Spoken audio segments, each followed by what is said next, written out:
According to the Merriam-Webster Dictionary, a rival is defined as one or two or more striving to reach or obtain something that only one can possess.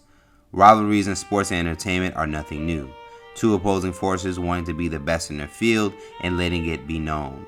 Kevin Hart and Katt Williams have not only dominated comedy, but they may in fact be behind the biggest rivalry in comedy history. In fact, this nearly 8-year feud could quite possibly see no definite ending for a number of reasons. But how did it even start? We have to go back to 2008. Katt Williams had just released his then new special entitled It's Pimpin' Pimpin'. This would take 6 years after audiences would first discover Williams in Friday After Next. At this time, Williams was quite possibly regarded as one of the hottest comedians in the world. Now, 2008 would become a noteworthy year for this feud, kind of a transition of power. You see, it is well documented that Hollywood has a history with pushing a single black stand-up comedian at a time. This method from a business lens is why we've seen one or two comedians land certain roles back to back. A star is made, created, carefully and cold-bloodedly built from nothing, from nobody. Louis B. Mayer, co-founder of MGM. Under this ongoing practice, we see how a rivalry can easily start to exist amongst black comedians. The seldom message is there. There only can be one king. According to Hart's book, I Can't Make This Up, he was never intended for his role in 2008's Fool's Gold. In fact, Katt Williams had landed the role, which was filming in Australia, but he ended up getting into some legal trouble and wasn't allowed to leave the country. The casting agents called my manager and said they needed a comedian as soon as possible to play a villain in the film named Big Bunny. And that's how Kevin originally landed the role. This casting change would mark as the first time people would publicly hear about a 5'5" Katt Williams and a 5'4" Kevin Hart being matched up against each other. Now, before Fool's Gold, Hart was quietly building and working behind the scenes. In 2003, the Philadelphia comedian would land Scary Movie 3, and in 2004, he would feature in Along Came Polly, landed a sitcom, which was quickly canceled, but would gain a starring role in his own film as Nishan in Soul Plane. Fast forward back to 2008, Hollywood appears to have decided it was time to utilize Hart even more.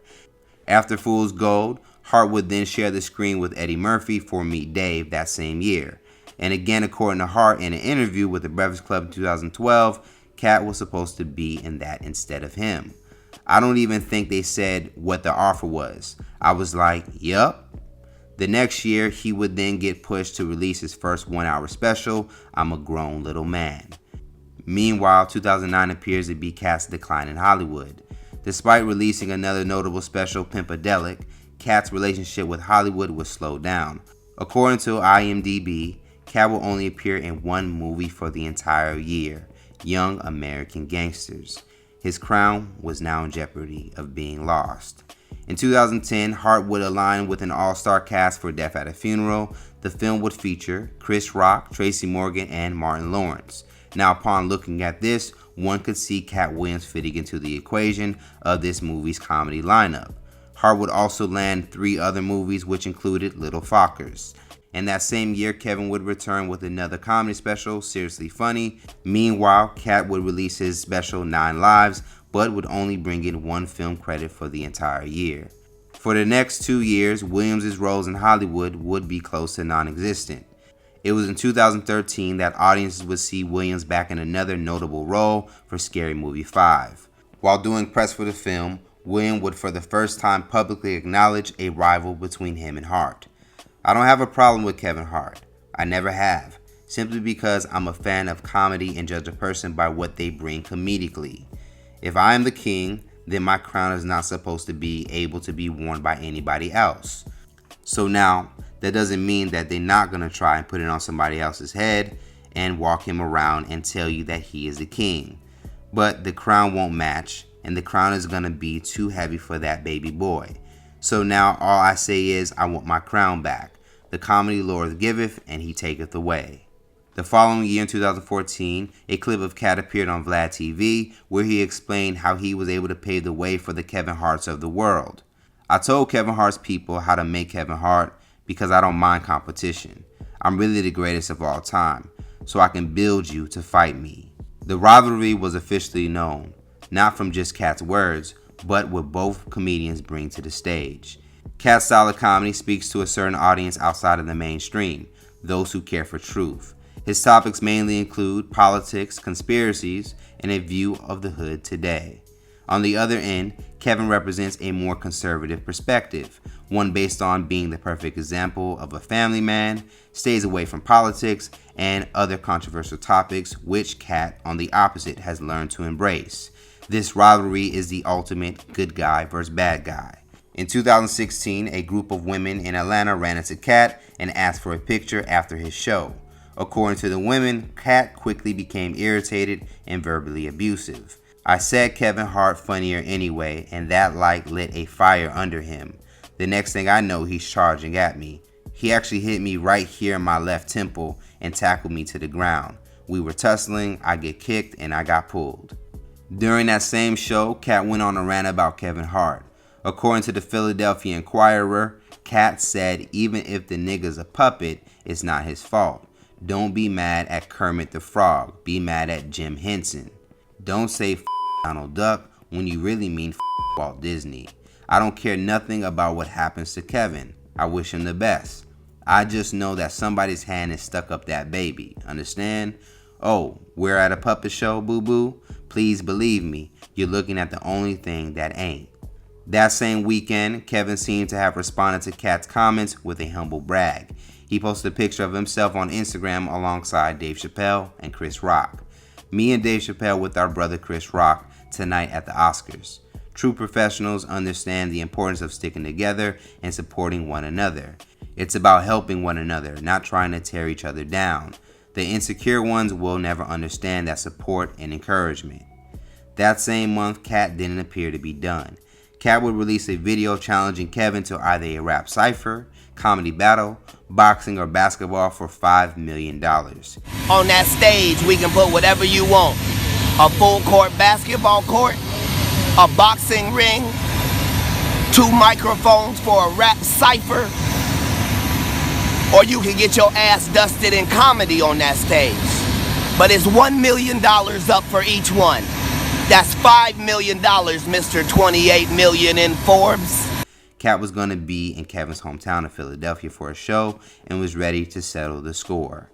A few days later, Katt would be a guest on V103 in Atlanta and would go on to apologize to Kevin for the challenge.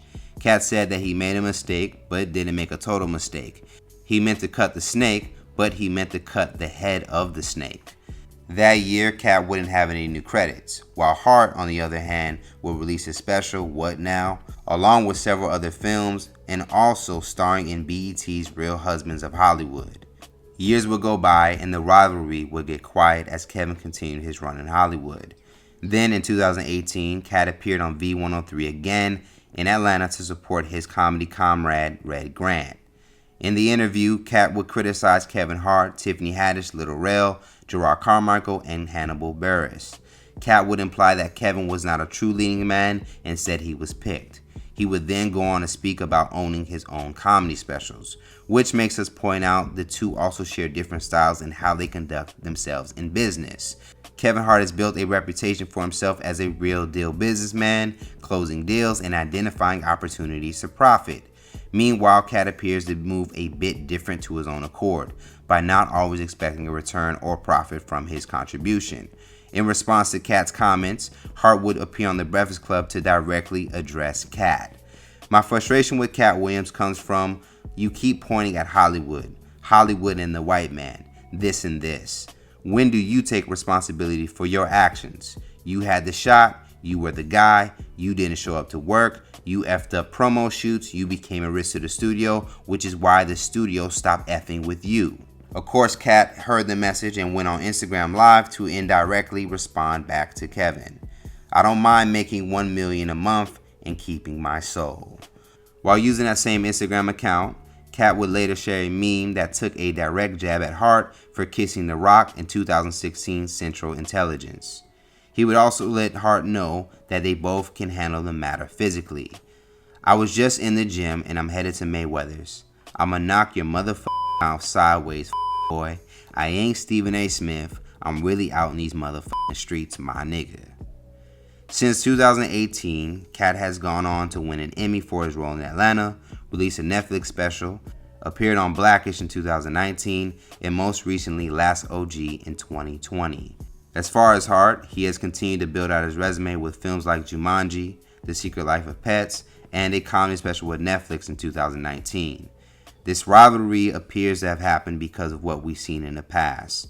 Two different styles of comedy, an industry saying there only can be one, and the natural buildup of competition, which is why Kevin Hart versus Katt Williams may never be over.